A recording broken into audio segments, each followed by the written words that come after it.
Olá, muito bom dia. Nós estamos ao vivo, agora são 10 horas em ponto pelo horário de Brasília e você confere as principais notícias do Brasil e do mundo desta quarta-feira.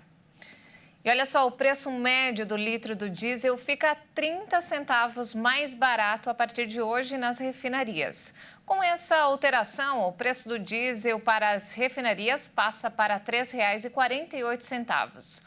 8% mais barato do que o preço anterior.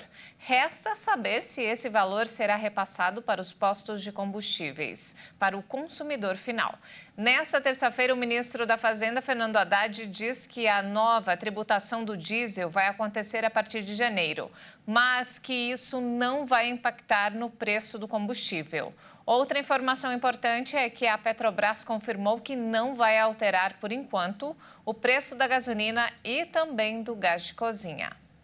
E olha só, os parlamentares estão em recesso e só retomam ao Congresso em 2 de fevereiro.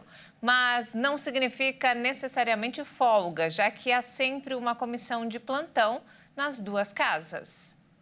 Os deputados federais e senadores entraram em recesso parlamentar no último sábado e vão ficar longe do Congresso até o dia 1º de fevereiro de 2024. Esse é o segundo período de férias do Legislativo e completa os 55 dias anuais previstos pela Constituição. A primeira parte aconteceu no meio do ano, entre 18 e 31 de julho. Mas o período de recesso nem sempre significa uma folga. Os parlamentares ficam afastados dos espaços físicos da Câmara dos Deputados e do Senado Federal, mas muitos utilizam esse tempo para estreitar laços com as bases eleitorais. O Congresso não fica totalmente vazio.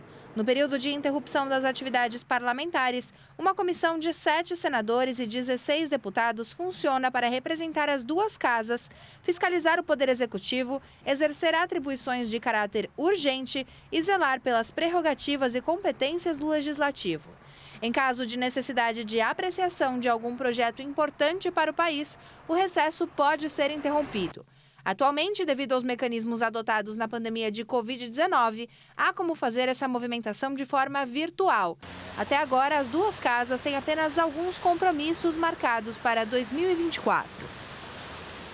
Diversas autoridades trabalham em conjunto para definir o esquema de segurança de um ato pela democracia que será realizado no próximo dia 8 de janeiro em Brasília. O evento marca 1 ano dos ataques às sedes dos 3 poderes. Autoridades da área de segurança dos 3 poderes vão apresentar até 4 de janeiro um plano integrado para a realização de um ato democrático previsto para 4 dias depois. O secretário executivo do Ministério da Justiça, Ricardo Capelli, afirmou que um trabalho para monitorar as ameaças de ataque às instituições democráticas vem sendo feito, mas que até o momento não há nada que gere maior preocupação. Representantes do governo federal, das Polícias Federal e Rodoviária Federal, bem como do Gabinete de Segurança Institucional, da Secretaria Nacional de Segurança Pública e de chefes de segurança do Senado, da Câmara e do Supremo Tribunal Federal, trabalham em conjunto para definir as ações. O ato democrático, que vai contar com a presença dos presidentes dos 3 poderes, além de governadores, parlamentares, representantes da sociedade civil, ministros e presidentes de tribunais de justiça estaduais e de assembleias legislativas, é descrito como uma festa para celebrar a democracia revigorada após os atos inaceitáveis do dia 8 de janeiro de 2023. E nos destaques internacionais, o exército israelense informou que 9 soldados ficaram feridos após o disparo de um míssil antitanque pelo grupo libanês Hezbollah. A situação se agravou na fronteira entre os 2 países desde o começo da guerra entre Israel e Hamas. Os militares de Israel disseram nesta terça-feira que um míssil antitanque disparado pelo Hezbollah feriu 9 soldados, enquanto resgatava um civil ferido em outro ataque transfronteiriço. Um dos soldados estava em estado grave, segundo o exército, depois que o grupo foi atingido quando resgatava um civil ferido por um míssil antitanque disparado do Líbano, em meio à guerra em Gaza. Esse míssil atingiu uma igreja ortodoxa grega em Ikrit, uma aldeia cristã palestina abandonada, cujo povo foi forçado a sair durante a Guerra de 1948 e a criação de Israel. O exército acusou o Hezbollah de disparar constantemente contra locais civis e religiosos israelenses. O grupo libanês justifica o aumento dos ataques em apoio ao Hamas. A Comissão de Relações Exteriores do Parlamento da Turquia aprovou o protocolo de adesão da Suécia à Organização do Tratado do Atlântico Norte, depois de 19 meses de suspense. Para entrar em vigor, deve ser votado em plenário na Assembleia Nacional, o que ainda não tem data definida. Com uma maioria de aliados no parlamento, o presidente Recep Tayyip Erdogan levantou em julho o veto à adesão do país nórdico, depois que a Suécia tomou medidas contra grupos curdos considerados terroristas por Ankara. Junto da Hungria, a Turquia é o último dos 31 Estados-membros da OTAN que ainda não tinha ratificado a adesão de Estocolmo. Ankara vinha multiplicando há 10 meses as exigências para conceder o aval. A Suécia apresentou a candidatura à Aliança Transatlântica junto da Finlândia, admitida em abril, depois da invasão russa da Ucrânia em fevereiro de 2022. Tempestades deixaram 10 mortos e cerca de 80 mil casas ficaram sem energia elétrica no leste da Austrália. As tempestades atingiram os estados de Vitória, Nova Gales do Sul e Queensland, com pedras de granizo e chuvas torrenciais.